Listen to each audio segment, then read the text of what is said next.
I'll say it on camera. Oh, okay. And I figured out how to mute the computer from my text linkage. You know, like the problem I had before was like bing, ming, ming all night. Right. I figured out how to do not disturb. However, I realized that if I have Facebook open, because that's how you sent me the link, it continues to bing with the Facebook. So I had to close Facebook entirely. So that's fine. Oh, okay. I got you. And his audio still good? Oh yeah, everything is. When you click the live button, everything is normal. Okay.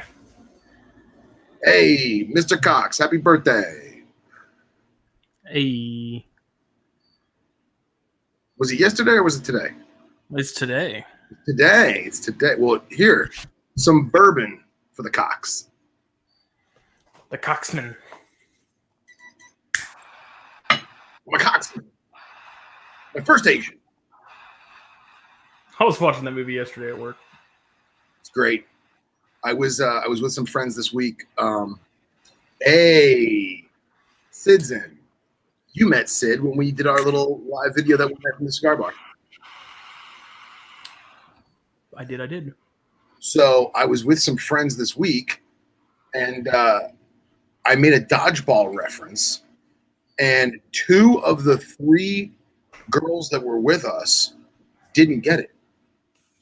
And the one girl is my friend from back in the day, and her husband was there, and her husband leans over to me, and he's like, dude, I'm going to tell you the same thing I told my wife a couple days ago. That movie was like 15 years ago. We're old now. Very depressing. Yeah. Very depressing. So, yeah, I imagine that Cox is hungover. Yeah. That'll happen. But at least you get to wear shorts. I'm wearing shorts right now. It's like I know. 70 out. It feels amazing. It is like 78 here, which is still poopy for January.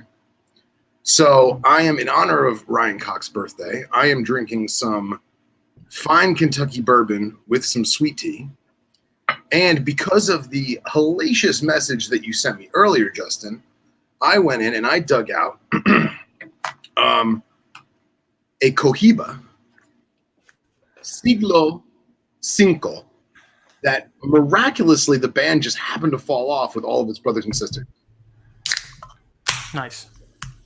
That's what we will be smoking this evening. I dig it. So, how do you want to kick the shindig? I don't know, man. Trying to figure out somewhere to put my drink where I won't get water all over my electronics because of the condensation. A homemade coaster.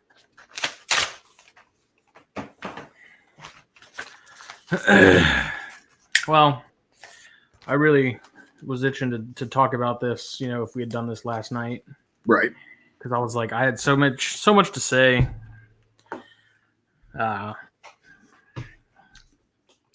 First of all, I'm smoking a Tatuaje Black Label. It's one of the Tatuajes I really enjoy. Not that any of the stuff Tatuaje makes is bad. It's just some of it's they're kind of expensive for what they are. Mm-hmm. I'm pairing it with a Diet Coke with lime because that's all we have in the house. Nice. Right now. Classy broad. Classy broad.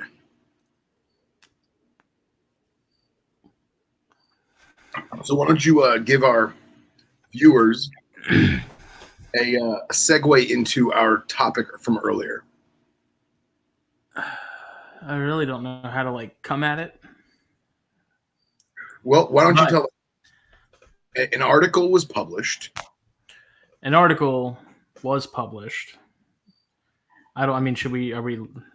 Should we say, so people can go and find it? I mean, part of me doesn't give a shit. You know what I mean? Yeah. I'm sure nobody, so kind of don't care. Yeah, I guess it doesn't matter. Oh my God, Phil Wolf said such and such. Don't care. Like, who's Phil Wolf? All right. The knobtail guy? Yeah. So basically, there's an article published from a source that I don't particularly care for. A look at the culture media outlet, if you will. We'll dive more into that later, but basically there was an article published via that with another podcast and another company, like all three of them together sort of tag teamed this article of basically breeders are the only people that should be using racks in the hobby. And if you're only keeping a handful of animals, what that threshold is, I don't know. Then you should not be keeping your animals in racks. More or less, that's kind of the gist of it. I can find the article and read bits and pieces if we want. Well, I think I don't know if you necessarily have to read bits and pieces, but I, for one, would like a quasi-refresher if you can just bring up some keynotes that will jostle my memory so that we can properly destroy this shit. I don't even necessarily want to destroy it, man. I'm just like, it's frustrating. Yes. And my issue with it is more or less sort of the, everyone's entitled to their opinion. I don't have a problem with that. If someone thinks this way, that's fine. But I feel like chastising other people because they don't do it this way, that's where I kind of draw the line on it. Right.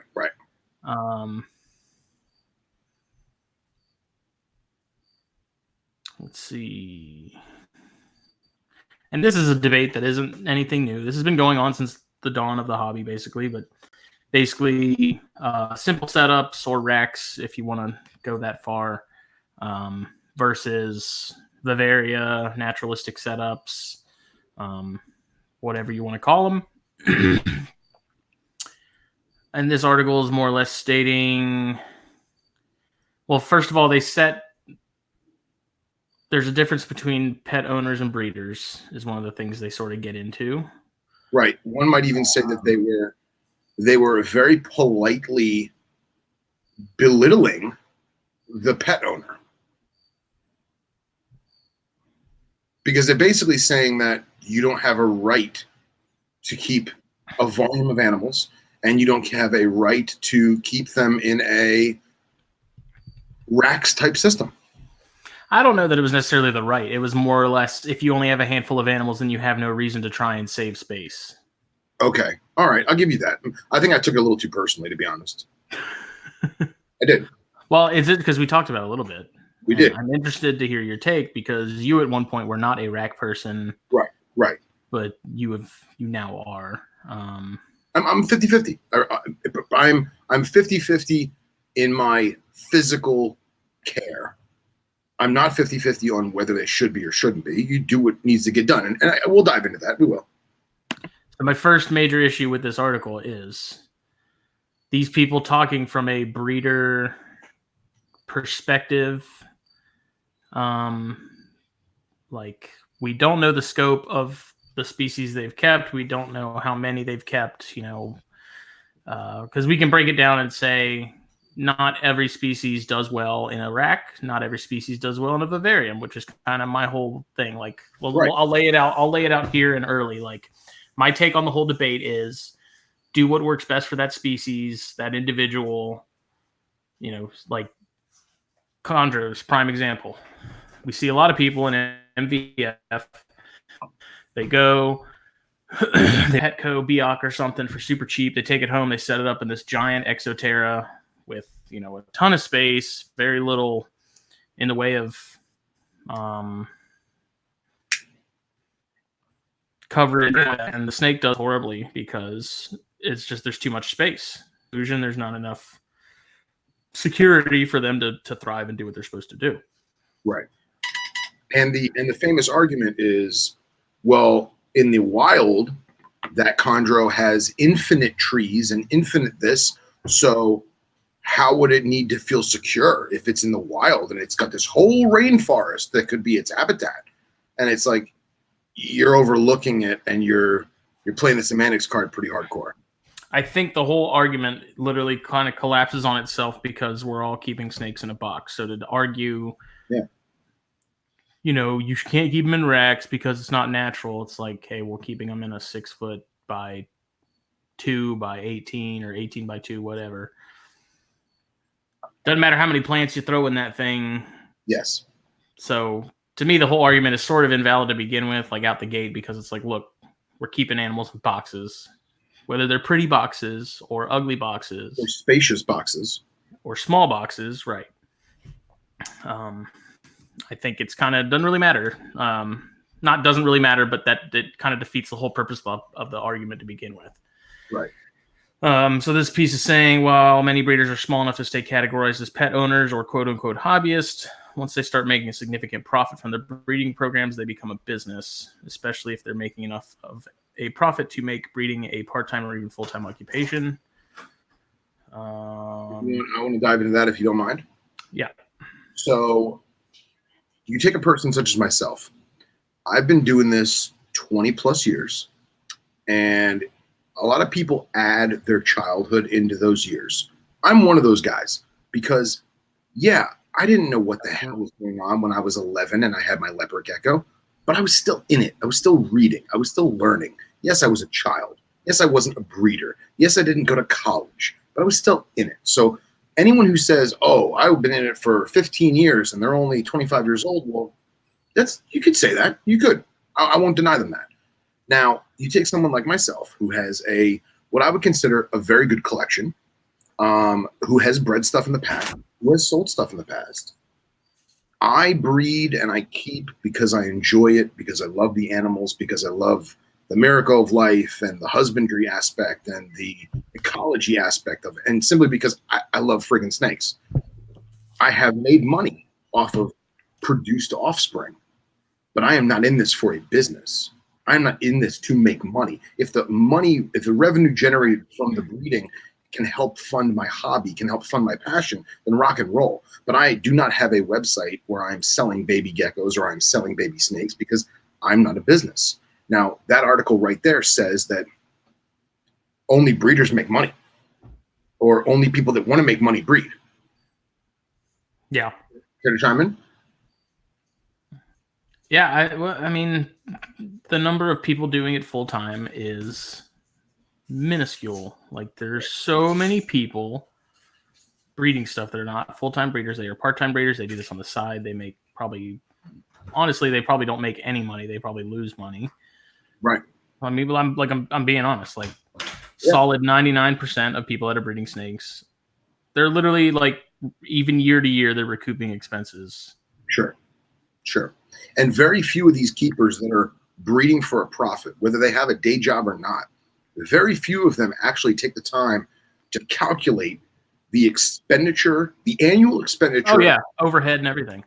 Yeah. The annual expenditure of each exact animal, not per species, per physical animal, compared to the revenue generated by offspring. And I would say that the tiniest thousandth of a percent can offset that of the people that have a day job. Then this thing then goes on to say they are still motivated by an overall interest and love of reptiles, but as a business, their primary agenda is to maintain and enlarge that profit. And in order to make a profit as a reptile breeder, space and efficiency become key issues. Quite often, industrialized care methods such as reptile racks is important for achieving this. I don't know if it's important. It's helpful. It's not important. Would you argue that? I have some. Well, that's like I'm split. Okay, so I have both. Right. Are my bigger setups of things that are in racks in like super elaborate, planted, fully naturalistic, bioactive setups? They're not. Are they in something that gives them more than enough space to do what they need to do? Do they have multiple hides? Do they have, perches and stuff to climb on? Do they have a lot of foliage for seclusion? I'm talking mostly about the boiga here because those really need it. Right. Yes. I have the dart frogs. Those are in fully planted vivaria because guess what? Dart frogs don't do so well in setups where they don't really have it. Like, there's no plants. You can't keep them on wet paper towel forever. right? That should be a temporary thing. And then this says, from here on out, it is important to understand that this article is written for pet reptile keepers, collectors, and enthusiasts. You, me, and others like us make up approximately 99.75% of reptile keepers in the U.S. We outnumber large reptile breeders by around 400 to 1, but due to the success of reptile breeders on YouTube and other online platforms, the other 0.25% are the ones giving advice to first-time pet reptile keepers. This advice, more often than not, promotes the commercial approach to caring for pet reptiles. Which I think is hilarious that the author lumps himself in with the general populace, considering that he or she himself probably has some pretty awesome stuff. It is a he. This is written by Paul Barclay. He's the founder and CEO of Custom Reptile Habitats. Oh, would you look at that? Thank you for that segue. This is a conflict of interest. Go on. Legitimately, like you have, like it's. I read the article and I thought it was written by somebody else. I looked at, I scrolled through, went through the bottom part and was reading it, and then I saw the owner of a custom reptile enclosure company is the one writing an article telling you how, if you're keeping only a handful of animals, you shouldn't have racks, and instead, here's the link next to my name under the article of my website. Yeah. No one's like, I'm kind of amazed in some of the comments and stuff I was reading that wasn't brought up, because I was like, no one's gonna say anything about this. Yeah. No one finds this odd. Yeah. Now, let me ask you an opinion. If I have a room with 40 or 50 exoterras, right? Or Zoomed or Zilla or whatever. Mm-hmm. I'm referring to a glass type vivarium with a screen top and opening front doors. Whether they're stacked or they're on a shelf or they're in a metallic rack, whatever. They are a self-contained glass ecosystem that I have created. Whether they have live plants, fake plants, whatever. Whether they're bioactive or it's just topsoil, whatever. And I produce offspring from those individual containers. And the same offspring in the same numbers and the same monetary value in terms of sold revenue is accomplished from a rack system that is of meager appearance and aesthetics, but still holds the same functional, what's the word I'm looking for? The same functional goodness for a problem. That's the whole issue with the argument, dude, is right. Like, it's kind of, to me, it's very similar to the whole, do reptiles, are reptiles smarter than we realize? Can they feel certain emotions? Right. We'll never know. The answer is no one's right, because no one knows. Right. We don't know if they experience these things. We don't know if they do. Same thing with the whole rack versus vivaria thing. We have hundreds, if not thousands, of species that we've kept both ways. We've gotten the same results breeding wise from both ways. Obviously barring some species that just don't do well in either or of those setups. So why is it an issue then for someone to chastise another group, like Vivaria people, saying, "Oh, you see it a lot with European versus American, the hobby." If you've ever noticed that, right? The big trend with European guys is they have smaller collections, but their collections are in these like super immaculate, just absolutely gorgeous A+ setups. Mm-hmm. And then they, you'll see them kind of take little jabs at people here in the States that post pictures of, the same animal in a very simple setup. Chondro is kind of a prime example. Right. I've posted pictures of my setups before, and I've had people in Europe or whatever going like, "Wow, well, you guys really suck at this." But whether the results are more or less the same. So why does it matter? Like, if that works for me and that works for you, then what's the issue? Yeah. And I think it's just, it boils down to, it's what makes them feel good. It's not necessarily about the animal. Mm-hmm. They feel some form of moral superiority because they're giving what they perceive is making the animal happier. Right. And you can take it a step further and just play devil's advocate, and you can say that my love for the animal is equal to the European love of the animal. The difference being is that the European may seek more enjoyment or have a side hobby or an extension of their hobby in the keeping and the maintaining of that vivarium. Like, I don't have a green thumb. I am not a plant guy. I have killed a lot of live plants in a lot of terrariums because I just can't do it. So I use fake plants. I use silk, I use synthetic, rubber, whatever. Does that make me bad because I don't care about live plants and they Right. miss them and they have special lighting and like that's just too much for me. I don't do well with it. It's something. It's been a debate on the Facebooks and stuff for a while now. It's definitely not anything new, but it's getting really exhausting. And then I saw this article and I was like, wow. And there, a lot of comments on it online were, wow, this is a very like cordial, I guess would be the word. This isn't really shaming the other side or anything like that. And I was like, what, you just basically said like breeders do this to make money. Yeah. Like, this is the wrong, like we're all, the YouTubers, which is a whole nother section here we can get to in a second. The fact that they say, they talk about some of these YouTubers that are keeping animals the exact way that they're saying is not the way it should be done. It's just ridiculous. Like, this thing, it is ridiculous. It's pointing fingers a little bit. It's most definitely. It's basically saying in so many words, you're wrong because you don't know you're wrong, and I'm going to explain it to you why you're wrong. And by the way, if you want to be right, buy my products. Right. That's kind of what I took from it, in a nutshell. Oh, by the way, Riley, you are never late, my friend. Good night, Sid. Thank you for joining.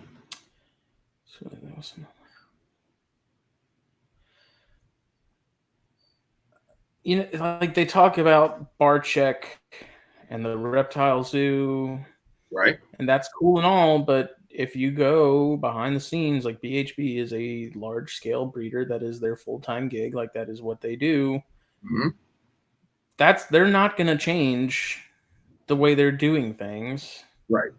Because it's going to make some other people feel better about it. Correct. And one of the things I loved about it was when they reference Barcheck's zoo, they show a picture of a large aquatic enclosure that's a corner unit that's very spacious. I'm assuming it's for some kind of crocodilian or some kind of large turtle. And I look at that picture, and to me, I think that's a beautiful exhibit. It's a beautiful display enclosure. I'm sure the animals that are living in it or animal that's living in it is more than happy. I'm sure they baby it. I'm sure they probably take great care of it, and it lives a happy life. And I also think about how other zoos and other establishments and other personal keepers have kept the same species, whatever it may be, in a less elaborate enclosure, and the animal did the exact same splendid life that it had. I look at my friend Marcus, who had sun gazers, and these sun gazers were in bleak accommodations for a long time.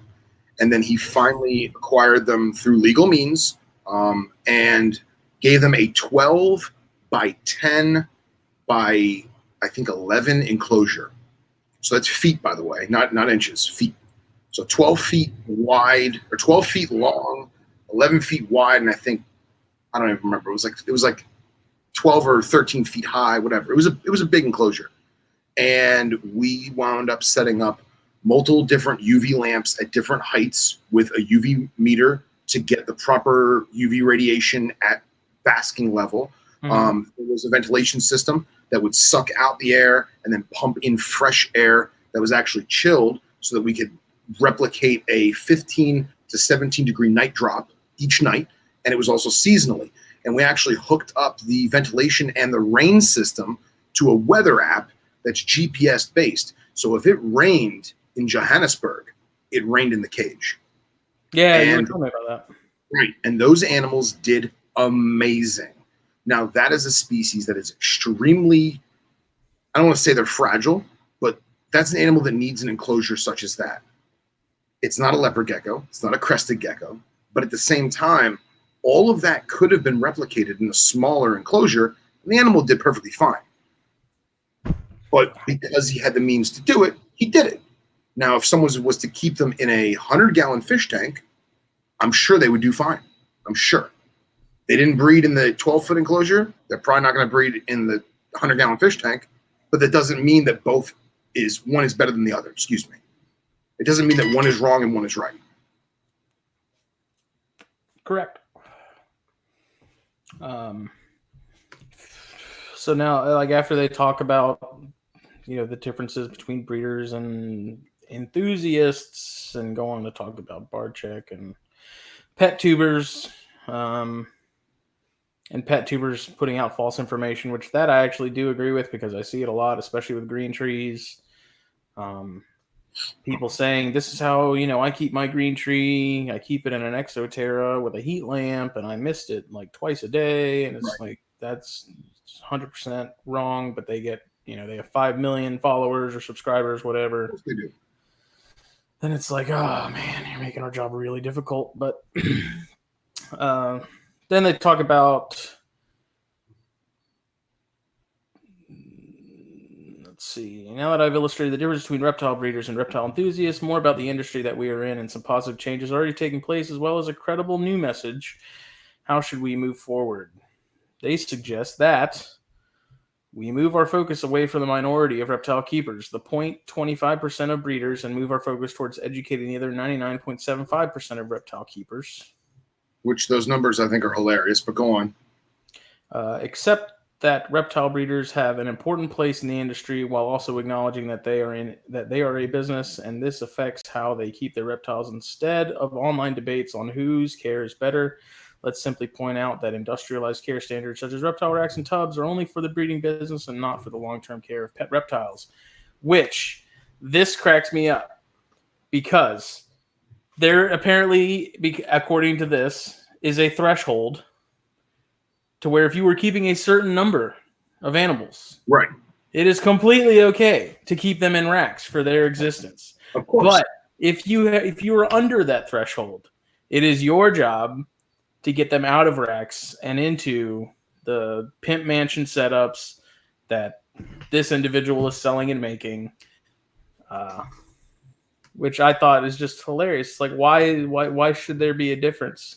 Right. Exactly. What I also think is interesting, and Riley, if you want to throw his comment up on the screen, Riley hit it perfect, is that if you look at certain establishments, the display is breathtaking, and behind the scenes, it's normal, or whatever we want to call normal. Or you know who else does that? Who's that? Zoos. Oh, you read my mind. Whoa. They've got Ethiopian, they've got Parviocula in the back in 10-gallon aquariums, 20-gallon aquariums, because they're small still. Or how about this? You have a zoo that has a 30 by 60 enclosure for hilarious summer.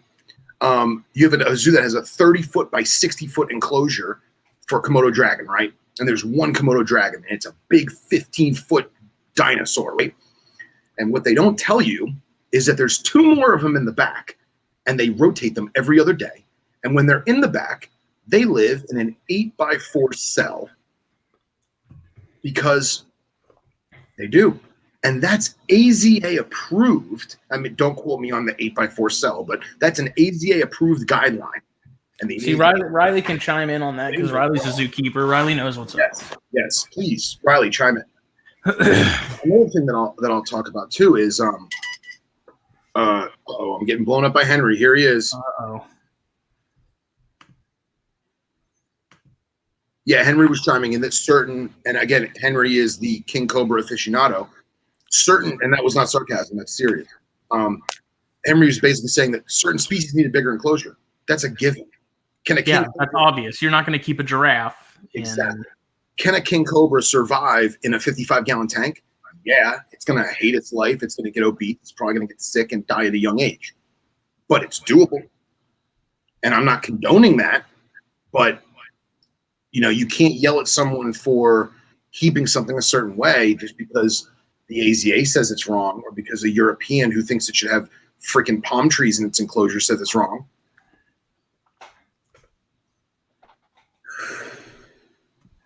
The whole thing is, I'm not saying that they are wrong. I'm saying I disagree with it. Like, because like I said, this is the who's right and who's wrong. The answer is no one, because right. Who's to say? It's personal preference. Of course. What I do disagree with as well is then it says the bottom line is, if we educate the millions of first-time reptile keepers about the advantages of better reptile care, more and more breeders, pet stores, and manufacturers will want to capitalize on this trend. As reptile welfare becomes a primary consumer concern, these businesses will have no choice but to step up if they want to survive.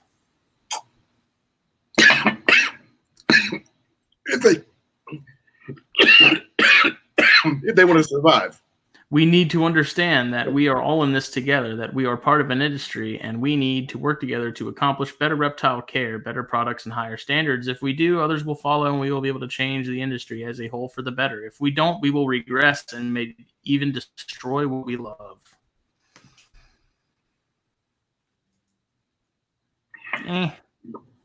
Crazy. The hobby's come a long way already. You mentioned this the other day when we were talking about importers and stuff and how they have a bad rap, and how like that dynamic is changing because people are now more focused on, not necessarily like maybe rare species, but they're putting more emphasis on how they're keeping their animals. It's not like it was back in the day where, like you were saying, if it's sick, sell it quick. People are catching on to that kind of thing. Like that, it is changing. Like the hobby is getting better. There are people who are making giant strides and keeping things, breeding species that haven't been bred before in the private sector. Right. I think Cox mentioned Halmahera scrubs, like a prime example. Like those don't do well out in the open. Like those is often something people struggle with, and how Paramount is going to feel secure. Which means a lot of success with getting Halmaheras to feed in tubs and racks versus PVC Bavaria. Right. Like chondros, those, they do great in racks, especially my small ones right now. I was just talking about it the other day. Like I had to downgrade one of my females because she was in a tub that was too big. She started getting weird with food and stuff like that, and showing me signs that she just wasn't feeling it. So I downgraded her. Yep. I just did the same thing with, excuse me, I'm still dying from that laughter. I just downgraded Papuan carpets from I think it was an 80 quart tubs to a 54 quart because they didn't want to be all naked. And I have plants in there. I have hide cave. Excuse me. I have an ample amount of water, but they did better when I moved them into the smaller enclosure. Now, that's not to say that they like being in a smaller enclosure, but they did better in a smaller enclosure. It mentions that too, talking about sort of the pet tuber folklore myths, whatever. It says the most popular of these myths include snakes should be housed in the smallest enclosures possible, and loose substrate causes impaction and will kill any reptile housed on it. The substrate thing, obviously, I agree with that. That's not the case. But I've come to find with green trees, if you keep them in smaller setup for a little longer, wait until you absolutely can't anymore to upgrade them, they seem to transition pretty well. When you keep them, if they're in a 20, 29 quart, whatever tub, like that female I was talking about, when she was in a 20 quart, she was doing great. She was never missing a meal. She was an absolute just psychopath when it came to food. Right. Bumped her up, and then she was like not wanting to eat. She would eat every now and then, but she definitely went from being like a stellar, just rock solid, eating constantly, to just, I could tell she was just stressed and not doing well in that setup. So I don't mind keeping green trees in a, what would be the standard of keeping a snake in too small of a tub, when they clearly just kind of do better in that until it's absolutely time to move them out. Like where they're to the point where like they have to move out. They're literally, they've outgrown that tub completely. It is time to upgrade them. Right. And you're not saying, oh, shove them in a tiny tub. That's not what you're saying. For the people that are, analyzing this, you're saying downgrade them into a smaller enclosure that is still humbling and comfortable for them. No one's Still saying, functional, yes. right. No one's saying, oh, the 6-foot snake in the 6-foot enclosure, oh, it stopped eating and it's stressed out and it doesn't want to be friendly or whatever. Oh, let's shove it in a 2-foot shoebox. No, that's not what we're saying. We're saying downgrade. I oftentimes use the analogy of a child in a mansion. And everyone yells at me, and it's like, that's stupid. Just look at Richie Rich. For those of you who are old enough to know that movie. I watch that shit all the time, dude. If I take a 10-year-old child, right? Boy, girl, doesn't matter. I take a 10-year-old child and The Shining. Right? I take a 10-year-old child and I put it in a mansion to live. Parents are there, friends are there, but no one lives in that mansion except for that kid. Everyone lives in the house next door. And we find that kid, although does like to explore the mansion on occasion, 90% of its time is kept in its bedroom or in its living room, right? Or like the sort of the general commons areas. Correct. Why do I need 14 bedrooms if the kid's only using 1 or 2 of them? Now, as the kid matures and becomes a teenager, maybe it has a game room. Maybe it has a bedroom where it sleeps. Maybe the kid has a social room where it invites its friends over, but the parents and the family members, they stay in the living room. And now you have particular rooms in this mansion for particular tasks and particular enjoyments of that child or of that person, right? So it's the same thing with your snake. I see these beautiful, gorgeous, fully furnished live vivariums for a royal python, ball python. And you have this beautiful enclosure, right? It's this amazing display. And you'd swear it was something crazy and exotic. And it's a ball python. And that ball python lives its entire life underneath the bush in the corner. Because in the wild, they don't live in these lavish, beautiful, jungly, scenic, motifs. They live in a hole in the ground. Right. That's what makes them comfortable. Now, I'm not saying to shove a 4-foot ball python in a 2-foot drawer, but you don't need to have a 6-foot enclosure for a ball python when it only uses 3 feet of the 6-foot enclosure. Yeah. They included a picture of a ball python in like a prime example of something that is wrong. Like if I saw somebody keeping, I can't find the picture. Oh wait, there it is. Screen share time. Oh, and we never told Riley what he was chiming in. I don't even know if he's still watching. Yeah, the zoo keeping things behind the scenes and simple setups. Right. We were like this. We were saying this right here.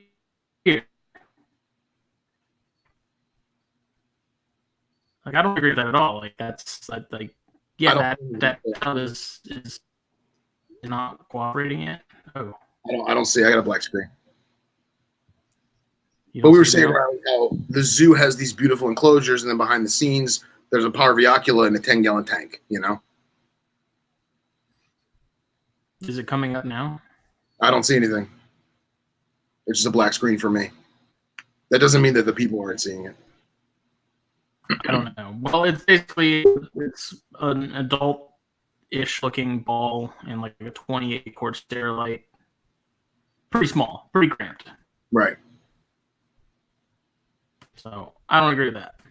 I don't agree with either. like that. There is a certain point where it's like, okay, yes, that snake needs more. Mm-hmm. But I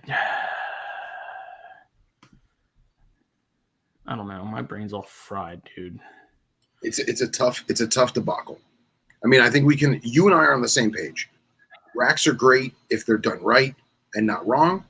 And at the same time, a big, natural, beautiful vivarium is great if you choose to do that. But the people that do the vivarium shouldn't chastise the people with a rack. And the people who are breeders shouldn't poo-poo or look down on a hobbyist who happens to have a rack. You know what I mean? Well, that's what I was telling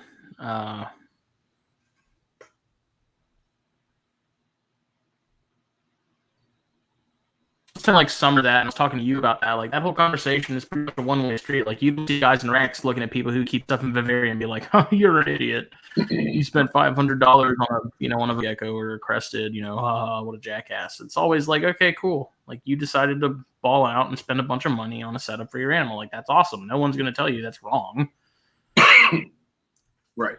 But if you keep stuff in a rack, it's like, oh, you're clearly a money grubbing.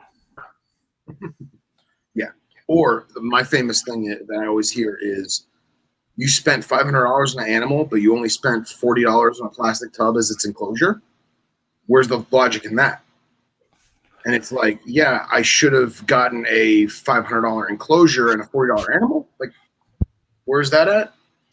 I mean, I see the reasoning of it. You want the best life possible for your animal, but at the same time, it doesn't necessarily mean that it needs the mansion. My cousin, he has a few lizards. My cousin loves his lizards. He's got a Beardy. He's got a Cresty. His enclosures are very much what you and I and some of the people watching would consider a standard pet shop enclosure. He's got the Bearded Dragon. It's only like 9 months old. It's in a 30 breeder, and it's on sand, and it has some cool rocks in there, and it has a dish for its veggies, and it has a water dish and the appropriate lighting, and he knows about changing the UV bulbs at a certain date and being mindful of the proper nutrition in terms of vegetables and proteins and whatnot. He is nowhere near as hardcore as myself, as you, as most of the people watching this. He does not go on the internet and read about reptiles. He does not go on certain Instagram pages and dive into different, species and generic names. He just doesn't. But he still loves his lizard. He still gives his lizard a great life. You know what I mean? Right. And me personally, that's not like the way he does it. I would never knock him for that. It's not my cup of tea. I'm not a big fan of the way that he has it, but you know what? It looks good. It makes the lizard happy. It makes him happy. Rock and roll.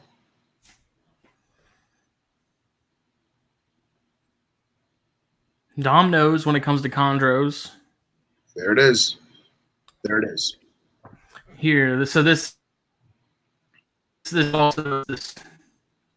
article kind of collapses on itself again. So let's try and better understand the various components that make up today's reptile together, help move it forward to the next level. Infighting will not achieve the progress that we seek. In fact, by criticizing and attacking breeders and their level of care, it will cause them to dig their heels in and perpetuate their commercial methods even more. After all, the vast majority of reptile breeders are small family-run businesses, and in many cases, breeding reptiles is a livelihood that pays their bills and feeds their families. False. False. False. I know. I work 50 hours a week at a regular job. That's what pays the bills. If I quit, I'm going to breed reptiles with what I have. We're houses getting taken by the bank. I know 2 guys. I won't throw their names out there, but I know 2 guys that breed geckos and some snakes and some lizards, and that's all they do for a living. And they're young. They know what they're doing. They've been doing it since they were little kids. They're very good at it. They also have been doing some buying and some selling and trading and stuff like that. But all they do is reptiles. And most of it's online. They do not have day jobs because that is their full-time job. And they're making a great they have a house that's just animals, right? They live at other place. They're the only ones I know that can do that or have done that and don't have an actual pet shop. They're the only guys. Because guys like you, guys like David Hodgstadt. David Hodgstadt has an amazing collection. He's breeding animals that are great in terms of genetics and health and husbandry. The dude also works 50, 60 hours a week at a real job. Excuse me. I myself, I work 40, 50 hours a week at a conventional day job. But I also don't breed. I'm just a hobbyist. I'm just a hobbyist. And that's it. That's it. Look at David, or look at Eric Burke. Look at Owen. Look at them. Look at Riley. There you go. It goes on to say, on the other hand, breeders need to understand that their industrialized production methods and opinions are specifically related to their breeding business, and that the long-term care of pet reptiles is and should be different. To criticize enthusiasts who are advancing the long-term care of reptiles through enrichment, better lighting, substrates, and enclosures is just as counterproductive. But that just goes back to what I just said. I don't see breeders talking smack about someone who decides to get their crested in a fully planted, any reptile. It didn't have to be a crested. I don't see that. I don't see it. Uh-uh. I see people talking smack because they're like putting top hats on their hog noses and making them look like a freaking Lisa Frank poster. Yeah. I see that.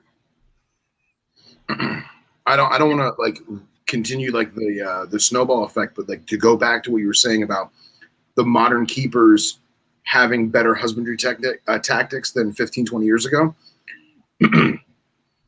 I don't want to say it's a millennial thing, but I'm noticing the next generation of herpers that are 18 to 25 to 26 years old, they have a better want or a better desire to have a naturalistic enclosure because they're more eager to focus on the best husbandry they can have. And it's great when they only have a handful of animals, but the desire to have more species or more volume of species starts to bleed into it. And then they notice, they go, man, the thing never comes out. I might as well just downgrade a little bit. And it snowballs. And they may be like myself. I have an awesome Gila monster enclosure. It's huge and gorgeous. There's only one lizard in it. And the rest of them are all basic setups. I have a pretty vivarium that's a display enclosure, but I don't need that for everything. So that's why I'm kind of on the fence. Not on the fence. I'm a 50-50, man. I'm a 50-50. Half my stuff is set up really cool and badass. The other half is definitely not. That's how it is at P and Cody's place. They have some of their stuff in just absolutely immaculate vivariums, paludariums, like literally live fish in the water. Like there are some cages that were like setups where they've just gone all out, and then they have other stuff that's in racks. They've got they fix it up pretty well too. Mm-hmm. My big question with the whole thing is like, assuming this person has a custom enclosure business, they've kept things in similar setups before. I'm assuming. You'd think, at least in quarantine. You would think they'd see both sides of it, but then that makes me wonder. Like I said when we first got into it, was like, how many species have you kept? As far as the spectrum of things go, whether it be lizards or snakes or all of the above. To notice, hey, these definitely do better when they're in a rack where I can't really see them. These do really well where they have fully planted vivaria, UV, all that good stuff. Like, what is the scope that we're talking about that they have as far as experience goes? And I mean, they very well could have kept stuff both ways and found that, yeah, what I've kept in the past did better in vivaria, and that's fine. Sure. But I think that the whole article is just absolutely ridiculous to sit there and basically, I mean, it is kind of condescending in a way to enthusiasts, because there are plenty of people that have kept snakes for a very long time and have, a collection of 3. Mm-hmm. And and it's because they simply just don't want a bigger collection. They don't have the time for it like they used to. They enjoy what they have, and that's it. And whether they put those in a rack or if they put those in full vivaria, like, they know their animals better than I do. Like, I don't keep Gilas, so I'm not going to tell you how you should be keeping yours because of what I saw on the internet. Riley's big thing was just the regurgitation of, like, well, this is what this one person said. This one breeder that does, I don't know, name something. Yeah, they keep all theirs that way. Therefore, you should be too. Right. Little do they know maybe that person that's keeping them in the simple setups has had way more success breeding wise and healthy animals as a result that haven't had any issues. They're not puppy milling things. Mm-hmm. Which, to be clear, there are bad breeders out there. Of course. There are people that keep snakes in the bare minimum, or animals in the bare minimum of setups. They don't give them hides. They don't give them any sort of enrichment, which the whole enrichment thing I'm kind of on the fence about. Like, yes, I do think reptiles as a whole are kind of smarter than we sort of give them credit for, except green trees, because green trees are stupid. Hey, you said it, I didn't. I can say from experience, like green trees are dumb. Okay. Yeah. But like my rat snakes and stuff, I add new hides all the time. I take out stuff. I swap stuff around. You know, when the snakes are separated, I'll take the shed from one, shed from the female and put it in with the male.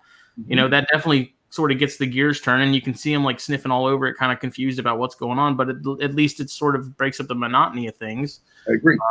The fact that you have the cyanea with the especially enclosures top hide box, that in itself is a form of enrichment, because now the animal has choices of hide.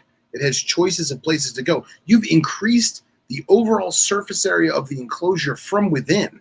That is a form of enrichment.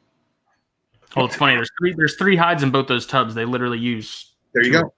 But they don't use the third. But the third is there. That third is there. And who's to say that they're not going in there at 4 o'clock in the morning when you're asleep, and then coming out before you wake up? This is true. You know what I mean? Also, I mean, on occasion, I'll get some live fuzzies. I'll put them in a little deli cup. I'll put them in that cage somewhere, because I mean, they're natural nest raiders. Like they're the ninjas of the snake world. They're meant to get in, get out, like SEAL Team 6 food all the time. Mm-hmm. So every now and then, I'll get some live fuzzies, throw them in there. They do their thing.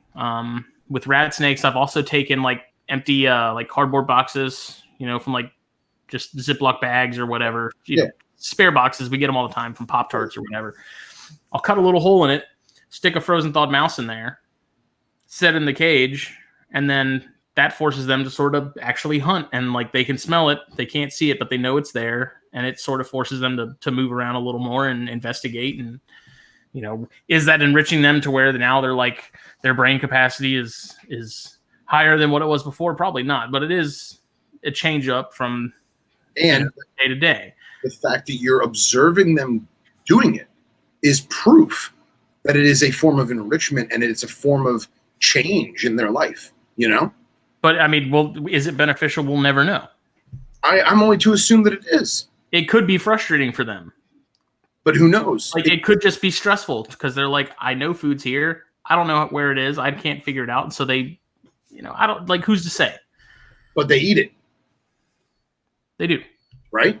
If they didn't eat it and they never left, and they always left it dead in the box, then you would know that it shouldn't be done and it is causing them some kind of stress. Or maybe they just don't care.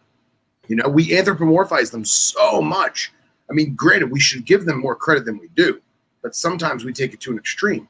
When my friend Marcus was working at a museum in Miami, they had a gigantic Western cottonmouth. The thing was diesel as hell, the biggest one I've ever seen. And once a month, he would get live bait fish and he would put it in there. And 99% of the time, it would eat them at 2 o'clock in the morning when we weren't there, or after closing, whatever you want to call it. Yeah. And then sometimes we would see it and it would grab them live fish, and it loved those live fish when we did see it eat. Did he have to do that? No. That snake lived a great life. Okay? But he did it because it can only do better. It can only do good, right? Mm-hmm. One of the things that I wanted to talk about too is when you were talking about people showing off their stuff, right? You have a breeder who, let's say they go the vivarium route, and this breeder is on Instagram. Excuse me. This breeder's on Instagram, and the breeder shows you, this is my female's enclosure, and look at the vines and the pads and all the beautiful stuff. And then, this is the male's enclosure, and he has this, and he has that, and he has this, and he has that. And what's up, Sean? And meanwhile, off camera, those aren't even the snakes that breed. Those are just display animals.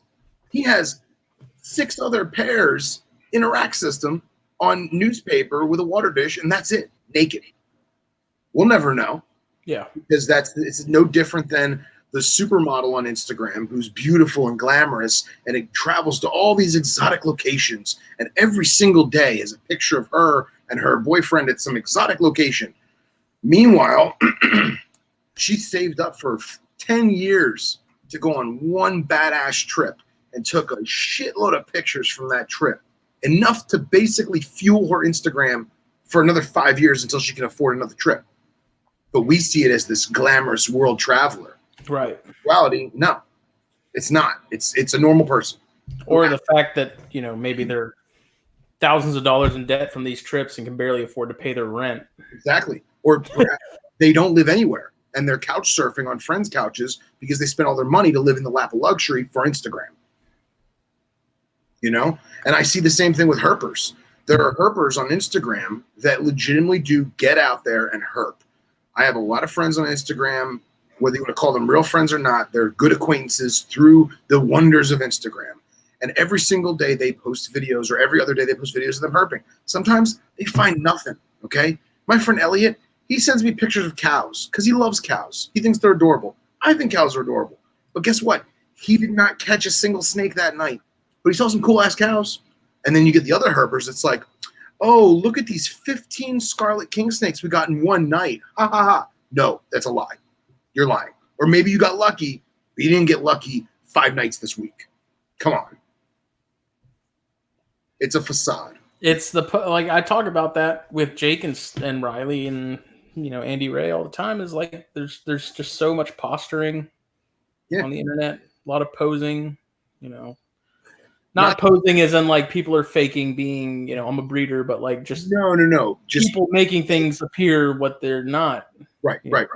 And I don't want to like, you know, I don't want to say it too vulgar, but like, I don't want to fluff you and make you sound so great, but I love the Palmetto Coast Exotics page because you post pictures of your animals that are happy and healthy, and you post a lot of fresh pictures. It's never the same photo. You constantly take photos, and yeah, a lot of times it is a chondro on a perch on paper towel, but it's never the same photo. The animal always looks stupendous. You know what I mean? And you don't have to have 15 photos from one night that you space out. It's you do you. It's real. It's natural. It's legitimate. Thanks. I don't claim to be anything, you know. That's like my whole motto with just about everything we do, whether it be this podcast, the magazine, whatever, is like put it out and let it do whatever it does. Like don't have plans for it to take me somewhere. You know, it would be nice if the magazine was able to be a full-time thing one day. Absolutely. I don't plan on that happening. But, you know, I don't like the posturing. I don't ever want to be the one that seems to be posturing. You know, I love this hobby. You know, this is my life. This is what I do. I don't want to do anything else. I wake up every day wanting to do more in it and, you know, do stuff like this. And yeah, there's going to be some things I say that people don't agree with, but you know, you have opinions I don't agree with either. That doesn't, you know, not you, but people in general. It's like, whatever, you know, if you don't like it, don't watch it, don't consume it, don't support it, whatever. Yeah. And you and I, you took the words right out of my mouth, man. Everyone's entitled to their opinion. You and I have a lot of the same thoughts. I think that's why we're such good friends. We share a lot of opinions. I'm sure that there's an opinion that I do that you disagree with, but you're not going to knock me for it. You may be like, hey, man, you really think that? Really? And it may even make me question my opinion. I may change my opinion because of your guidance or your expertise in the topic. That's the problem with the internet now, man, is it's made everything has to be sort of a yes or no question. Yep. You know, it can't be like, yes, I like racks, but no, I don't like people that use racks that have like no photo period. You know, they're like freedom breeder racks. Like I hate racks where it's just an opaque tub and there's like, you know, a solid top. Like there's no light getting into that thing. Like I'm weird about photo periods. I don't want my animals to be in complete darkness all the time. Yeah. You know, that I don't care for. But if someone else, you know, Billy Hunt, he has some racks that are similar to that.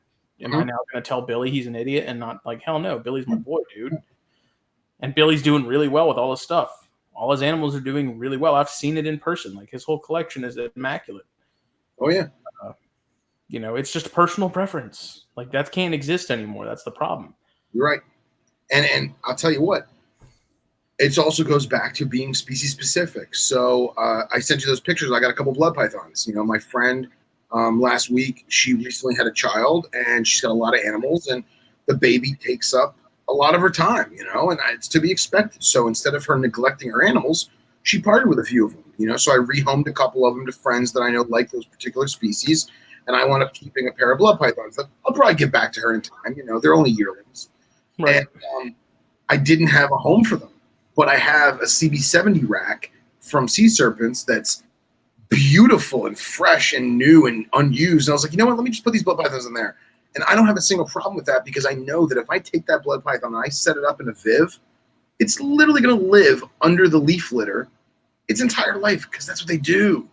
So I figure if I take the animal out once or twice a week, let it get some natural light, put a UV light on them put them in a tub with a UV light for an hour or two, a couple times a week, animal's perfectly fine. Animal's healthy. And you know what? If I notice a decline in the animal, or I notice that the animal is stressed or not eating or having defecation problems or digestive problems, I'll act accordingly. Right. And that's like if I have an issue like that with one of my snakes, it starts from like sort of a top-down approach. It's like, okay, what is it that has changed most recently? Like, why is this animal acting this way? Okay, well, I moved it into a bigger tub, a month ago. Okay, but it's eaten this, like I go back to my record card. Okay, it's eaten this many times since. Usually I know off the top of my head without having to look at the card because I don't have that big of a collection. But, right. Top down, okay, it's only eaten twice since I moved it into this thing. Make sure the RHP is plugged in. Okay, it is. Temp gun that. Okay, what's the thermostat say? Okay, that matches up. So it's not a temperature issue. It's just like you start from something and you sort of work your way down, and then you figure out an issue and you act accordingly. Like in my case, it was, hey, smaller enclosure because clearly this just isn't working for her. Mm-hmm. I'm going to keep her in that until she gets to that point, like I was talking about, where she's literally has to move out. She has to come out. She doesn't have the room to move around. Yeah. And maybe then at that point she'll be better adjusted to a bigger setup like that. I'm hoping she would. I'm assuming she would. And but if she's not, then it's like, okay, it's time to look at another alternative to something that's going to work better for her. Right. And she's going to tell you. She's going to give you the signs, man. The same way that we notice a male carpet on the move, on the cruise, looking for a girl because it's that time of the year. Your chondro is going to do the same thing. She's going to start to meander and wander and perhaps, do the mamba nose bump thing on the rim of the tub or whatever because it's time to move to a bigger house. Mm-hmm. And you'll notice that because you are an attentive keeper and you'll act accordingly. I just asked on the keyboard. It's funny, too. I had on the ChondroCast Instagram, I reposted a picture of James Opdal's room. Mm-hmm. Let me find it. And this one, boy, did it. That thing, that rustled some jimmies. Like, those are nice setups. James is a woodworker by trade. Amazing. He made all those. That's the aspiration of every herper, hands down. I love it. But you would think so. You'd think so. I had multiple people pipe up and be like, that's a horrible way to keep green trees. I'm like, this is James Opdal's room. Yeah. Like, this guy has bred chondros probably more than a very large chunk of people in the States. Yeah. And, one person even piped up and they were like, well, that must be boring for the snake. All they do is sit on the perch, the branch all day. I'm like, what do you think they do in the wild? Yeah. Like, I don't have any coverage in any of my green tree enclosures. I mean, you have some silk plants in there, right? I have live plants growing in the water bowls, but it's literally just like one leaf because they've only been growing in there for like a month. Okay, but let me ask you this: if you did put silk plants in there, or you put live plants in there, would they go and hide in them? Some of them probably. Other ones probably wouldn't care. Like, I think green trees naturally, like, they blend in with everything else, so they're not really worried about coverage because they're just hanging out on a branch. Stuff flies over them, predators ignore them, whatever. So it's like green trees really don't care if you give them a fully planted vivarium or if you give them paper towel in a water bowl. Right. It's like we said before, it completely depends on the species. Mm-hmm. It's so species and even individual specific. Like, I moved my small male Biak into a 200 quart, like the same time I moved that female in. Right. he's doing flawlessly in that 200 quart. Mm-hmm. And she was just maladjusted to it. So even on the individual level, it makes a difference. It does. We do the same thing with venomous. You know, everyone says, "Oh, you know, cobras act a certain way." Yeah, cobras act a certain way, but every single individual animal is different. You know what I mean? And it's like this animal is going to hood up. This animal's not. This animal's just going to poop on you. Well, guess what? You don't know which one's going to do what, but you're going to learn it over time. You're going to know, okay, this female always eats off the forceps. This male wants it drop fed. And you act accordingly. You roll with the punches. The whole thing is just not nearly as cookie cutter, like one size fits all. It's just not that simple. Right. And I don't see, you know, if an animal does do better in a rack, and if you're against racks, are you not gonna, like, you're just gonna say, okay, well, that animal just has to suck it up because I don't use racks. And now you're doing the exact thing that you're saying racks do. Yeah. Like, what do you do now? Yeah. Hey, it does better in the tub than it did in that fully planted vivarium. Yep. Dude, crap, what do I do now? You know? Those IJs I got, man, I got them, I set them up, and this is not my first rodeo with carpets, man, but this is my first time with IJs. I'll be honest. My first time having IJs. And I got a trio. When I set them all up exactly the same as how I always do my quarantine animals, I had them good, and they were just not happy. They were just They had no aspiration of eating. They never drank. They didn't want to be misted. They were just miserable. I felt bad for them. So I said, you know what? Let me downsize the tub. And I added some bullshit Exoterra fake plants. Dude, made the difference. Now they're all happy. They're eating off the tongs. Life is good. Weird. Shocking, right? Actually, I just redid that. The quarantine rack that they were in, I redid it, and I posted a picture of it today on the Instagram story on the Knobtail page. But I was shocked. Nobody gave me shit for it. I was expecting people to be like, "You keep those animals in those tubs," but no one did. I mean, at least not yet. I mean, there's always tomorrow, but like that's it. Let's see if we can get this appropriated. That's it. It's just simple, man. And they're doing great. And there's belly heat on all of them.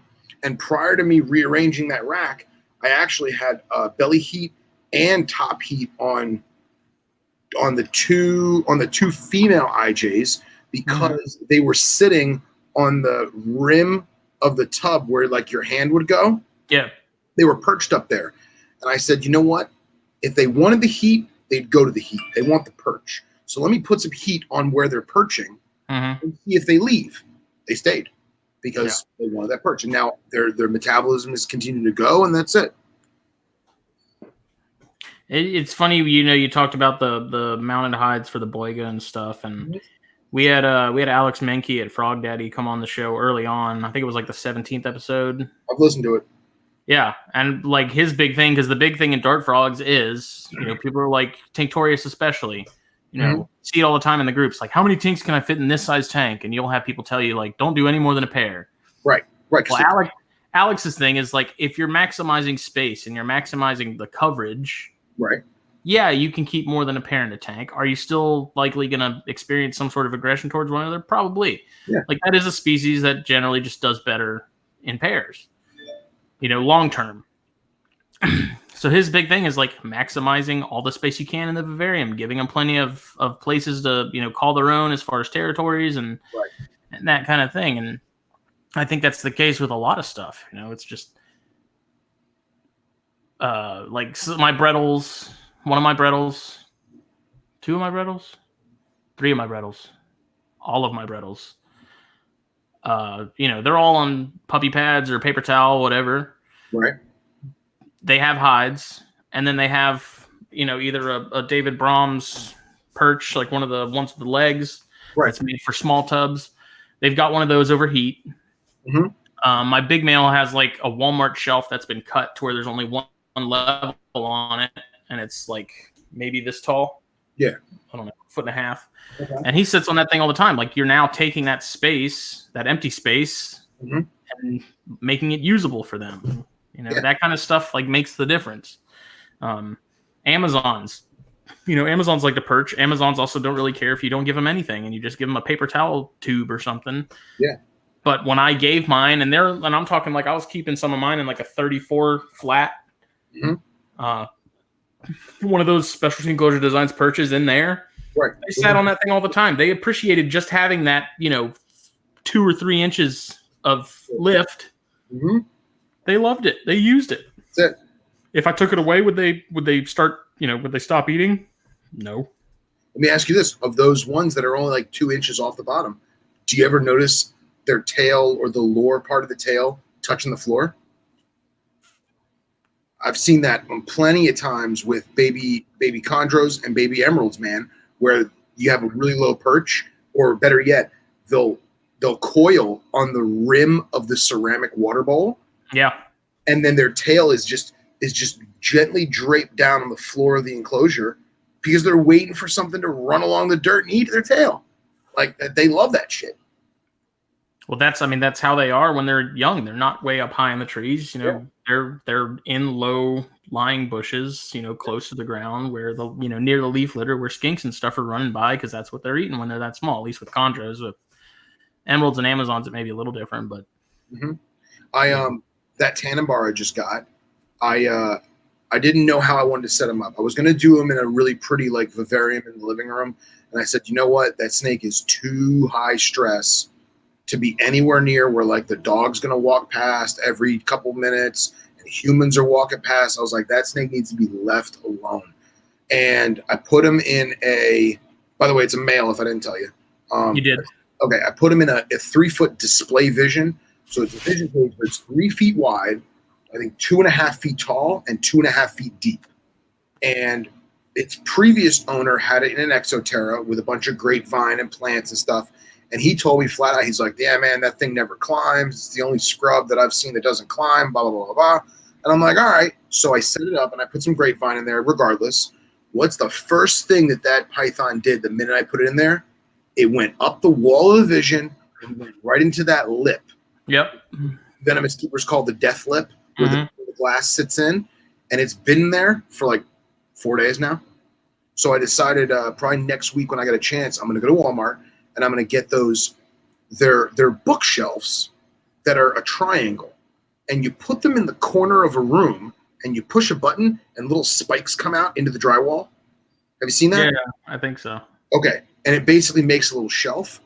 I'm going to put some Gorilla Glue and I'm going to stick that in the corner of the vision. And I'm going to put some spray foam and make like a little rock ledge, and just he'll have a ledge in there because much like many of the other python people that we know, Morelia loves shelves, man. They love it. And even though this is not Morelia, it's Morelia. It's Morelia. The fact that I watched that thing beeline for the only shelf in the enclosure, I have to act accordingly. Just like Cox said, observation. Just like Riley said, observation. But you used to be against racks. Like, I want to get into that because you used to be an anti-rack guy, and I'm really interested to hear correct the journey of the switch. Right. I was waiting for you to do that, and then I forgot all about it.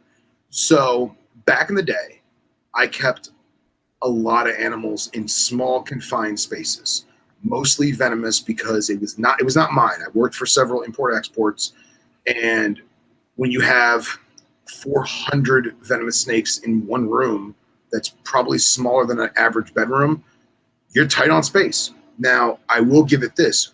I would say 80% of the animals that we got in, they left real quick. They were in there for a week, maybe 2 weeks max, and then they got sold and they got shipped out. Excuse me. But it was very common for me to have a 3.5 or 4 foot cobra in a shoebox sized container.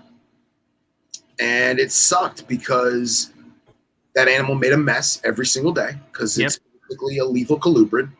And I would have to change the aspen or change the molds and change the water dish. And it sucks. And now you have a cobra that has a horrible nose rub, and now they have lesions on their face and open sores on their face. And I hated it. And I was like, why do people do this? Like, I had to do it. It was my work. It's all I had, at the time. We didn't have beautiful vivariums for 400 snakes.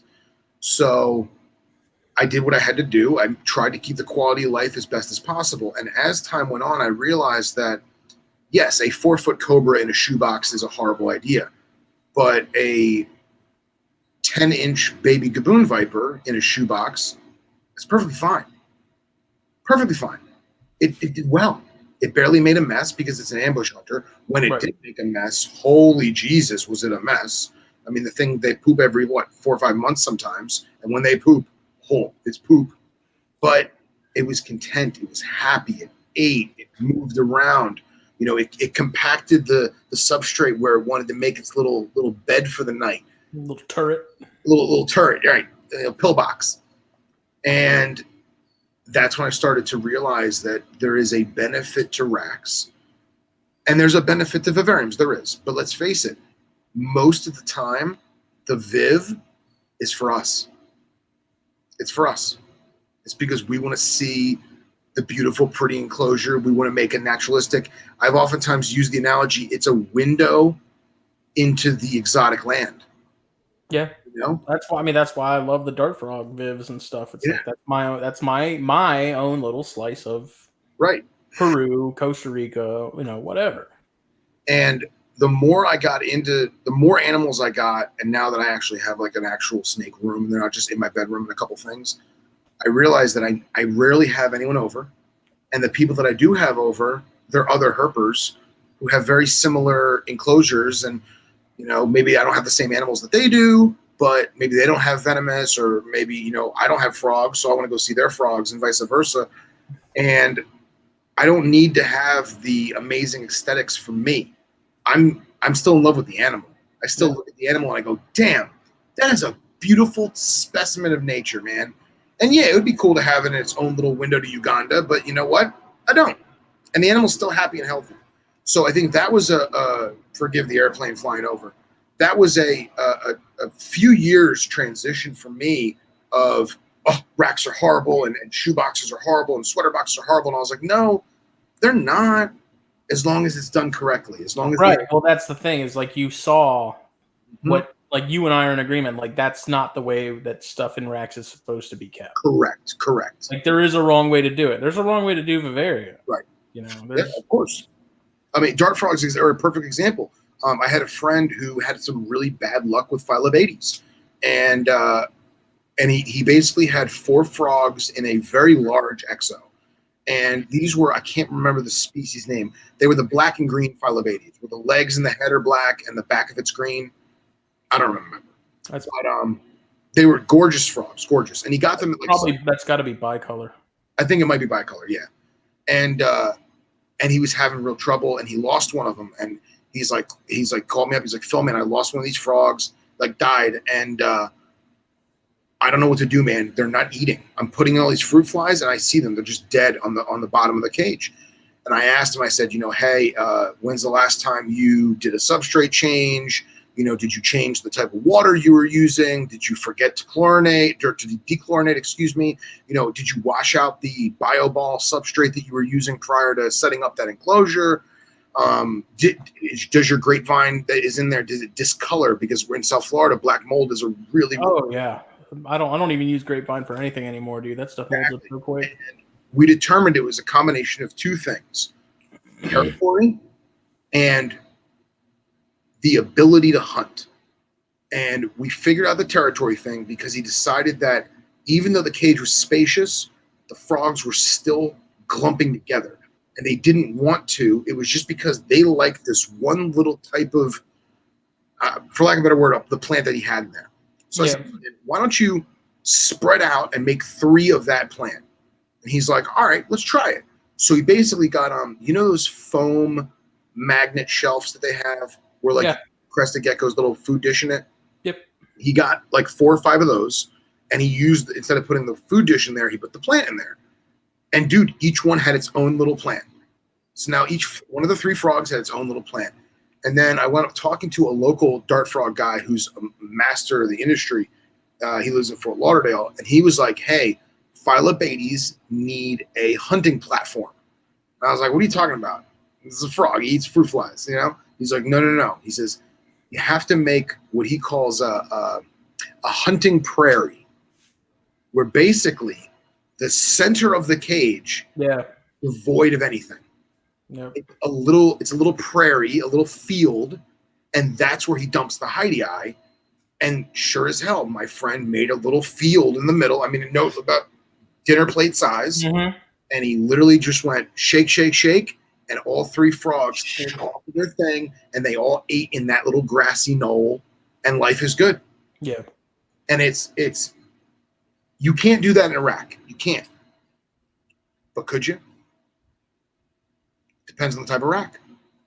Would those frogs be better off each one having their own drawer if the drawer was spacious enough and proper lighting was in place in those drawers and the proper amount of food and the proper amount of hiding places? It can still be maintained. And now there's literally no stress factor of other frogs. The entire drawer is their territory. I mean, my Vitatus froglets are all in a big tub that's got all the substrate layers, it's got plants and stuff. It's a very simple, like, basic setup. It's not elaborate or anything like any of the other setups, but like that's their grow out tub, and there's at pretty much any given time there's at least 10 in there. And I mean, granted, Phyllobates do better and do fine in groups, no problem. Like they're not like tanks where they're gonna beat the shit out of each other, right, or eat each other. But I thought this was hilarious too. I posted that on the THP. I can't even see. Oh yeah, look at that. People like, that box is too small for that snake. And then it's like I go and find one of my bears crammed into this paper towel tube to where I literally can't get it out. Like I literally had to unravel the tube just to get it freaking out of there. Did I ever tell you about the black-throat monitor that got loose? I don't know. I don't think so. So when I lived with my parents, I had a 3.5 foot black-throat. Thing was puppy dog tame. It was the coolest black-throat ever, dude. I got so lucky with a tame lizard. And my room at the time was my bedroom, and the room was escape proof for venomous. I had a couple cobras in my bedroom, and I come home one day, and it was a 75-gallon fish tank, and the lid is just off, and I'm like, oh god. So I asked my living girlfriend. I was like, hey, did you take the black throat out? And she's like, no. Why? I was like, because it got out, and I wasn't worried because the room's escape proof, right? So I said, all right, let's gut this room. I moved the bed. I moved the dresser. I dirty laundry. I flipped that room like the FBI was raiding it, okay? And I could not find this lizard. It's like, how do you lose a 3-foot lizard in a bedroom? You know? So I'm like, it's got to be buried in the closet. And you know, me, I was in college and I had a ton of crap in the closet. So I strip out the closet, everything. I mean, a cardboard box full of board games from when I was a kid, you know, clothes that didn't fit me that I was destined to give to Goodwill, and no lizard.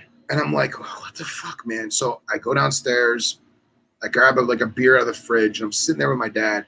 My dad's like, listen, drink your beer, take some time, and then go put fresh eyes on it.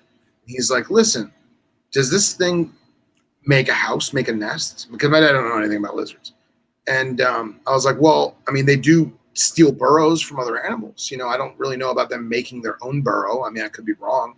He's like, well, go see if you have maybe he's in the dirty laundry and you missed him. Or maybe he crawled up inside your bed. He's like, or maybe he's in a cardboard box full of Goodwill clothes. Who knows? So I said, all right. So I drank my beer. I went upstairs. And the first one I went to, I was like, let me check this box of board games. And I opened the box of board games, and it's full to the brim. You know, Battlefish and Hungry Hungry Hippos and all the board games. And as soon as I pick up one board game box, one of the other boxes shifts, and you hear, and I'm like, you son of a bitch. So I literally took all the board games out, and at the very bottom of the box is this black throat, huffing and puffing, all big and burly. And I'm like, how the hell did this thing get in there? And this animal had the entire bedroom was its mansion, right? And where's the one place it went? The tightest, tiniest little nook that it. Sorry, that was a really long story to basically say that it went in a paper towel roll like your bears.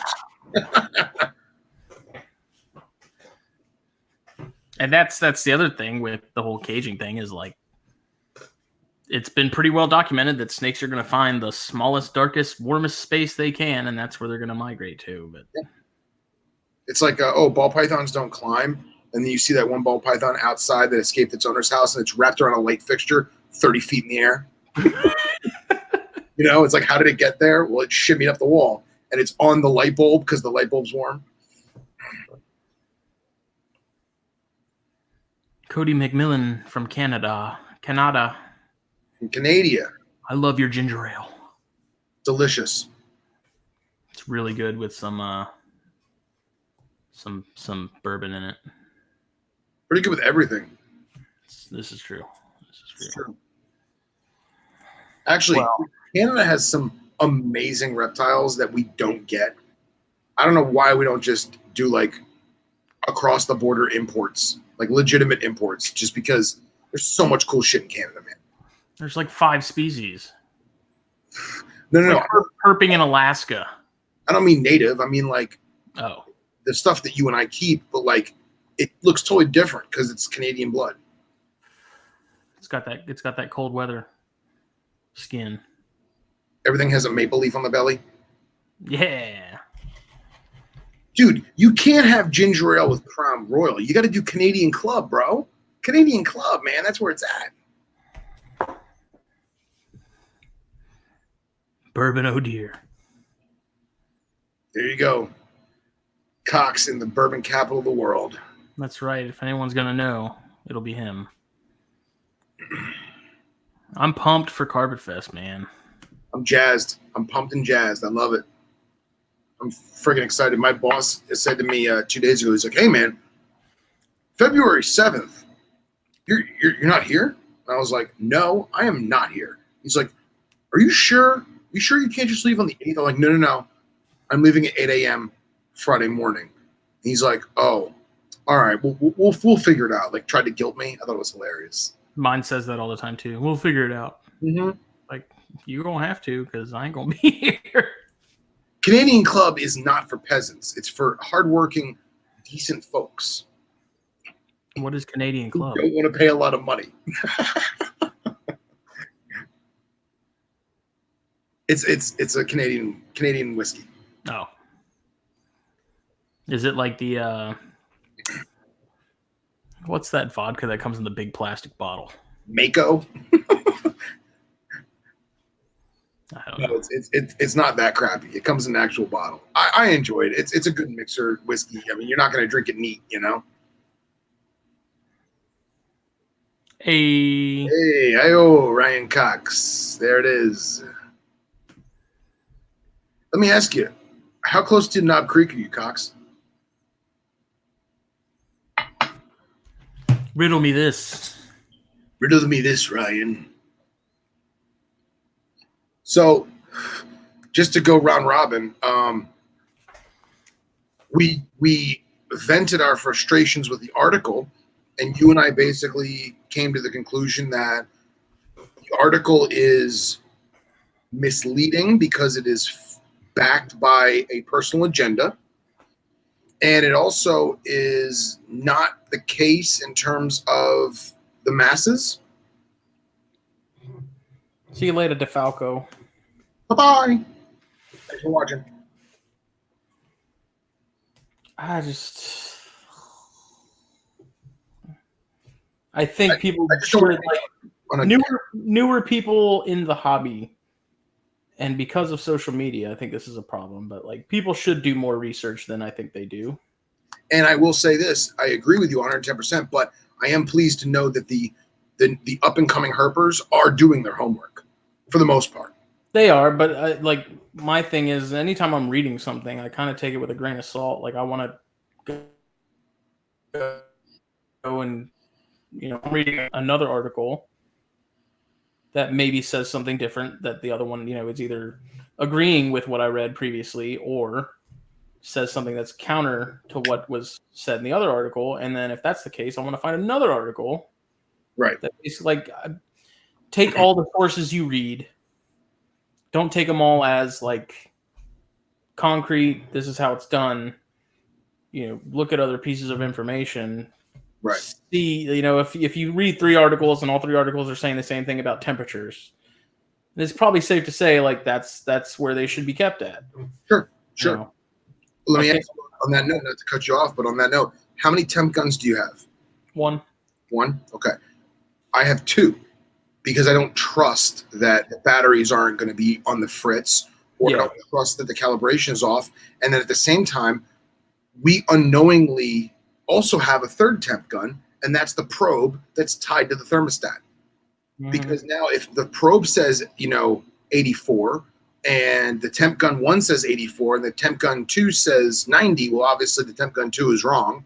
Or if they're all the same, then we're in business. How many times have you had the probe untape itself from the heat strip? You ever had that? Not yet. I've never had it at home, but I've had it at the farm. Somebody went in the farm and grabbed, moved something off the shelf, and it tugged on the probe wire. The probe disconnected and was loose floppy. So that rack system went up to 106 degrees Fahrenheit. And we lost like 6 snakes. Very, very sad day. But sorry, continue what you're saying. Hold on. Right away. How's that Connecticut? It's almost done. I don't even know what the wrapper is on this one. It's a darker one though. Oh yeah, look at that. It's darker.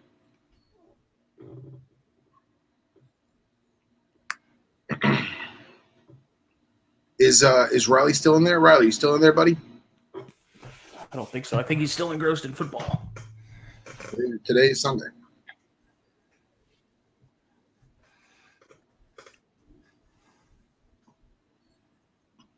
Yeah, I mean Cody's completely right. Like that's what baffles me, and that's what drives me crazy when people go on these groups and they're like, they basically want a full-blown care sheet in the comments of their thread, and it's like, you have Google, right? You have access to literally any information you could ever want about anything at any given time in seconds and in your pocket, right? In your hand.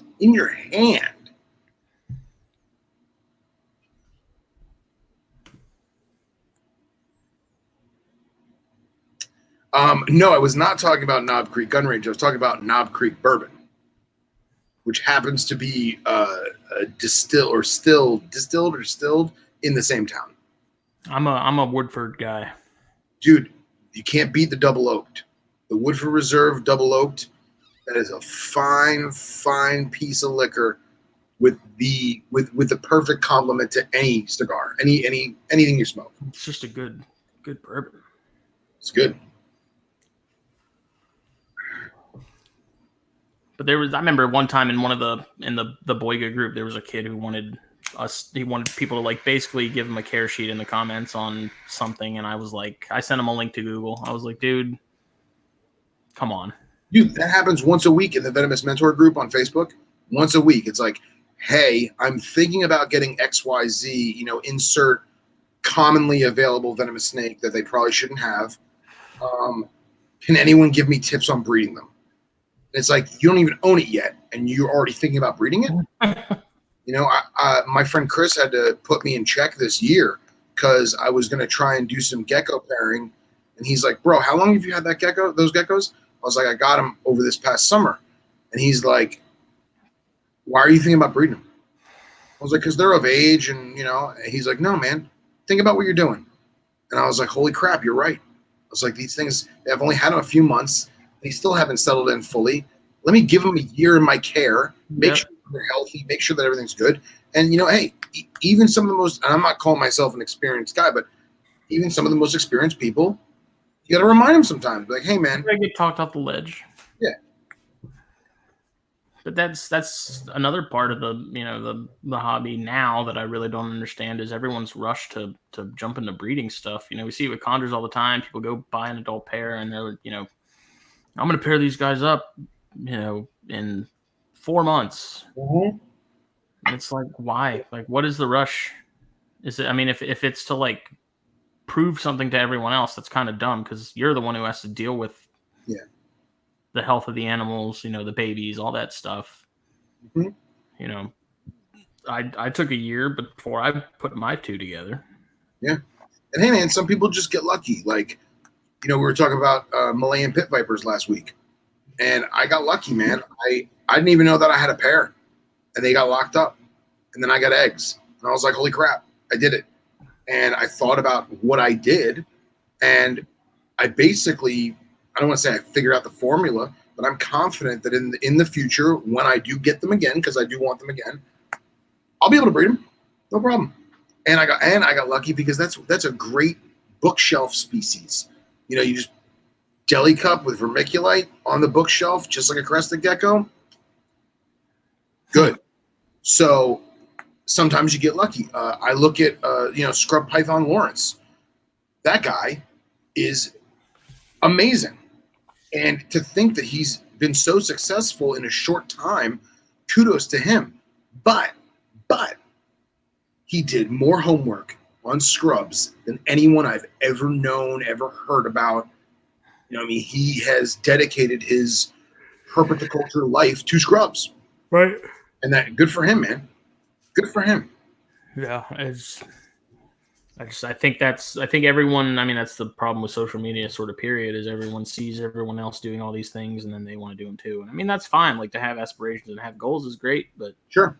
It's like, why, what's the hurry? Like, enjoy the species, make sure you actually like them before you decide to make more of them. Exactly.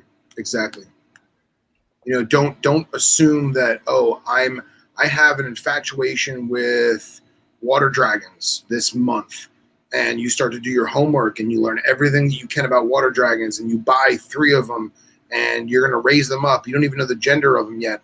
And 6 months into it, you realize that you're not checking them every single day. You're not taking them out and examining them a couple times a week and playing with them a couple times a week. And the infatuation's gone. And now you just have lizards in a tank. And, we're all guilty of it to a certain extent. We've all done that. We've all been, infatuated with the species for a short amount of time. But it's the ones that we've latched onto, that we've continued to obsess on, if you will, that make us better with that species. I made a conscious decision that I wanted to go knobtail crazy. And then I realized, hey, I need to slow down, focus on what I'm doing, and get through it.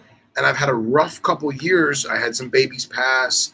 My big male that I had for years, he passed. I'm only to assume of old age, because I got him and he was already like gigantic. And it's humbling, man. It feels good. I don't need to just produce. I'm enjoying my animals.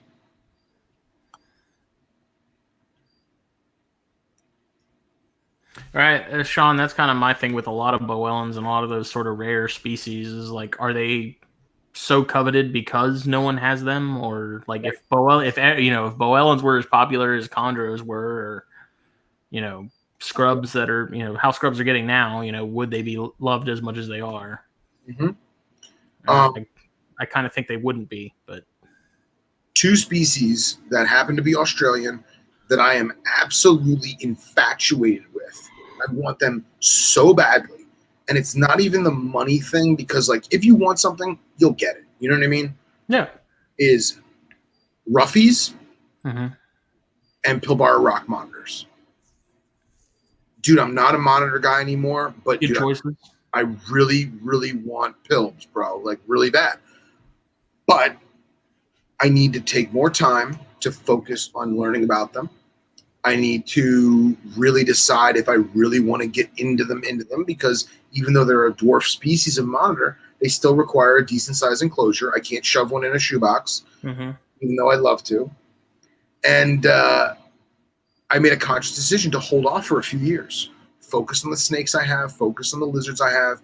I used to have a lot of girdle tail lizards. Me and my friend Marcus went girdle tail crazy, and me and him were really like, I don't want to say we had the biggest collection of girdles in the country in terms of variety of species, but I think I had like 6 different species. He had like 8 different species of girdles, and we wound up slowly selling them and getting rid of them just because we wanted to focus on the 2 or 3 core species. So like right now, I only have Rhodesians. and I've got 2 pairs, and they've been producing successfully. And it took me like 4 years of figuring them out before they ever actually produced, because there is no data on it. Like, nobody does it. It's niche as hell. But I'm really happy with that. I don't need to have one of every species in the genus. I don't need that. I focus on the ones that I like, and I focus on the ones that make me happy, and go from there. Yeah. And there's no sense in rushing it.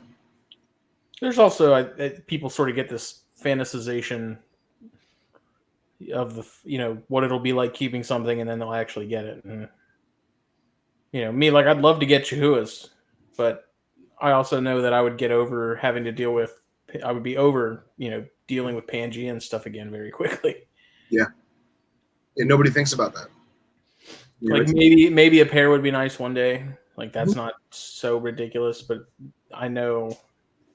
I mean, Amazons, like, for me, me and Jake went in on this trio of Amazons that were awesome. We lost all 3 of them. I just got rid of the last remaining male I had, and I've kind of gotten to a point where I've sort of fallen out of love with them. They're cool. I've kind of decided now that I'm just done with Amazons. I don't have as much of an interest in them as I used to, and I've kept a lot of Amazons over the years, but I'm just at a point now where I'm like, yeah, I don't want any more. I don't want to deal with them anymore. Not that they were difficult or anything like that, but it was just they're just not. They don't really. They're not part of my plan anymore. Right. Your passion is elsewhere, and there's nothing wrong with that. But and I won't say but. In addition to the fact that you acknowledge that, I think makes you a better keeper. Don't latch on to something because you think you have to, or you think, oh no, this is what I'm supposed to do, or I'm known for this, so I have to keep doing it. That's dumb. Yeah, it's dumb. I would love to know how many big breeders continue to produce a species they don't care about simply because they're known for it. Or because that's what pays the bills. Yeah, maybe. I think that might be a little different, but I see your point. No. But yeah, man, how cool would it be to have a big ass wall enclosure, like a rock wall enclosure, with like 4 or 5 little red Pilbara dudes with their long red tails, like in the rock face. One day.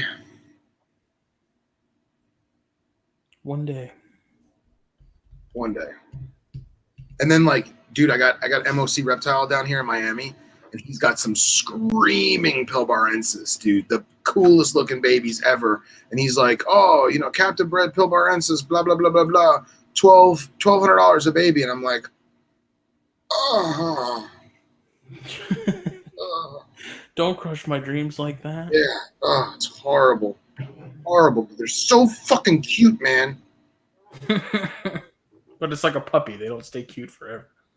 Yeah, they do kind of muddle out as time goes on. Dude, it's like Dumerals monitors. I love Dumerals monitors, even as the ugly adults. But like, you have this crazy cartoon-looking neon baby, and then like 4 months later, it's just poop brown color. Yeah. Still awesome lizards. Love them. It's just, I think also people should sort of explore what they like and what they enjoy. Absolutely. Like the Boiga for me, like I really want to pursue that genus more and sort of not necessarily like master them, but pursue it and see if I do enjoy them, other species and stuff, because they're so different. And there's not a ton of people really focusing on them in the States, which isn't really a drive necessarily for me as far as like wanting to buy more of them. But right, you like them. It is interesting. It's cool to like them. Huh? I said you like them because you like them, not because it's cool to like them. Right. Yeah. But it's just like, it's interesting. Like I always wonder about sort of species and groups like that where they're just not as popular, and it's like, there's a reason, I'm sure, like sunbeam snakes and dragon snakes or whatever, vine snakes. You see those for sale all the time, but you don't see anybody really focusing on them. And it's like, well, there must be a reason why they're doing that, whether it's a market thing but yeah, at some point there's going to be someone who's going to like crack the code on it and really sort of focus on them. Mm-hmm. And I mean, kind of like the Bairds for me. Like, I've talked about Bairds so much on the podcast now. I've had a few people come to me and they're like, hey, I got 1 or 2 of these things, and they're, it's pretty sweet because I'm excited to see other people get their interest piqued just because I said, you know, I enjoyed them so much that now someone else is going to go look into them. And yeah, you know, boy, I guess it's a little different with them being venomous and all. And you know, I can see that being sort of a big deal breaker, you know, for a lot of people. But I don't know. That's such a cool genus, and it's unfortunate that there's not more people doing stuff with them because they're aliens, you know, in the snake world. They're from another freaking planet, man. they are. I feel like I don't want to compare them to octopus, but like boiga are the octopus of the saltwater fish community. Yeah. Like there are guys and girls, excuse me, that have them, but they have them special because they're escape artists and they eat a unique type of prey and they need a particular type of water conditions, and it's kind of the same thing. It's like when you've got boiga, you have to feed them a particular way. You have to try different tactics. You have to try, you know, abnormal husbandry because it's not a ball python and it's not a red-tailed boa, you know? And I think that's what makes it cool, man, is that it is so unique. They are so unique. I mean, they're definitely not something I would recommend to everybody No, by any means. But, you know, if someone's like, hey, I've been keeping for a while now. I want to try something different. I want to try something that's kind of fringe and off the beaten path. You know, that'd definitely be up there as, you know, give these a shot. See what you think. You know, my male cracks me up, man. Every time he's out all the time. And anytime I walk by, because he's at like eye level for me, like his setup's high, so he's like face level with me all the time.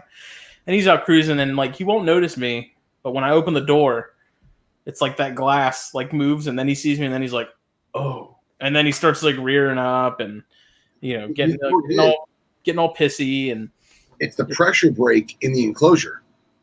Yeah, probably.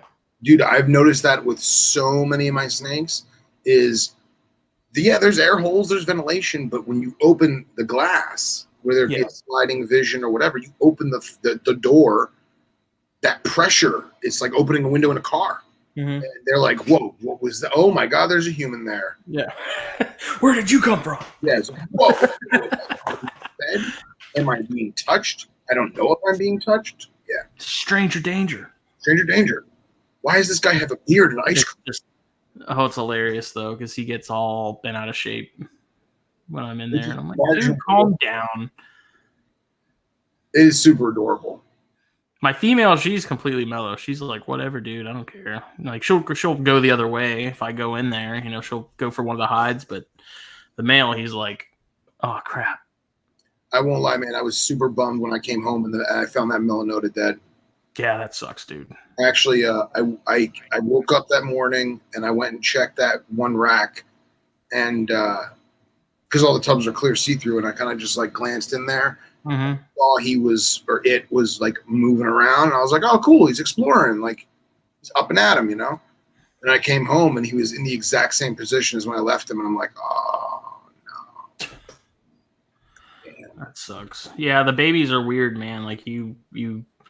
That was one thing when I first got my Cyanea. Jordan Russell, who I got them from, was like, don't let these go more than like 7 days without feeding them when they're small. He's like, because they're so high metabolism, they do, like, I don't think you can have a fat boiga. I don't think it exists. Like, their metabolism is way higher than any other snake I've ever kept. And, you know, my male, after talking to Nipper a little bit about it, because my male, he kind of eats when he wants to. Like, he'll go through periods for like a month where he'll eat solid pretty much every week. And then he'll go through periods where if I offer him a food like off the tongs, he's like, he just tries to kill it because he thinks it's me. Yeah. And so then I'm like, okay, whatever. You know, I'll leave it in there overnight. Doesn't get eaten. You know, whatever. So I talked to Nipper. He's like, yeah, males can be weird sometimes. He's, I guess they kind of go through seasonal sort of feedings, but sure, it's just they're kind of goofy because I know if I put in some live fuzzies, like I know they get eaten. But Frozen Thawed, for some reason, it's like when he's in the mood, he'll do it. But does Nipper have Cyanea or no?